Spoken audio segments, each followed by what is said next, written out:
a small city has become one of the biggest battles in Russia's war in Ukraine. Moscow has sent tens of thousands of troops to Avdiivka in the eastern Donetsk region. But Ukraine says many of those men have been killed on the battlefield in what's looking like a repeat of the deadly fight for Bakhmut earlier this year. There's not really anything left of Avdiivka, and that's the same as Bakhmut was. Here's why Russia is determined to take Avdiivka, no matter the cost. Capturing Avdiivka would allow Russia to tighten its grip on the Donetsk region. The city is located just over 30 miles south of Bakhmut, but Avdiivka is more significant to Moscow because it is close to Donetsk city, which has been held by Russia since 2014.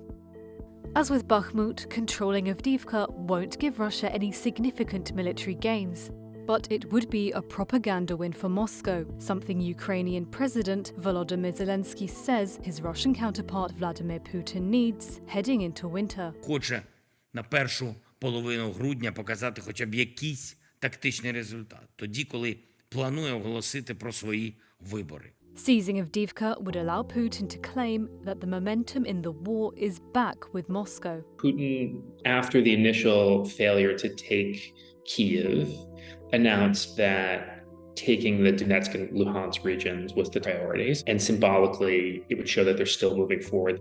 Russia is pouring large numbers of troops into its assault on Avdiivka, just like in Bakhmut earlier this year.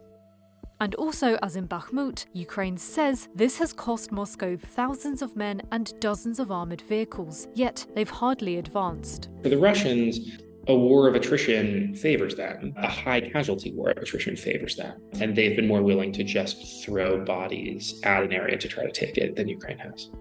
The Russian Ministry of Defense didn't respond to a request for comment about its assault on Avdiivka. But Russian President Vladimir Putin has said his forces were conducting active defense along the whole front line. For Ukraine, as with Bakhmut, Avdiivka is a symbol of resistance. Місто все в огні. Авдіївка – це Україна, тримаємось. The city has been a Russian target since 2014, when Moscow first launched a covert invasion of Ukraine's Donetsk and Luhansk regions. While Russian forces are largely in control of the Donetsk region, Avdiivka remains a Ukrainian stronghold. But Kyiv has not placed as much rhetorical importance on the city as it did with Bakhmut.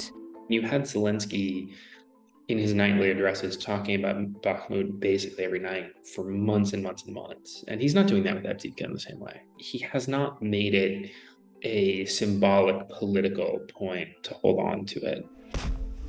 Kyiv was criticized for its decision to defend Bakhmut rather than retreat, with critics saying Ukraine had taken too many casualties. I wouldn't be surprised if Ukrainians are more willing to give up Avdiivka. And I don't know that they're going to be so willing to throw so many men at it as they were with Bakhmut. Analysts say Russia's heavy losses may undermine Moscow's long-term offensive capabilities. As winter approaches, seizing control of new territory, no matter how small, would be seen as a win in Moscow's eyes. That's as both sides have struggled to seize any new territory this year, after troops spent months building up defensive lines last winter. It's been very difficult this year for either side to significantly move the line. And it looks like that trend is continuing in Avdiivka, and we'll see if that changes, but it doesn't look like it so far.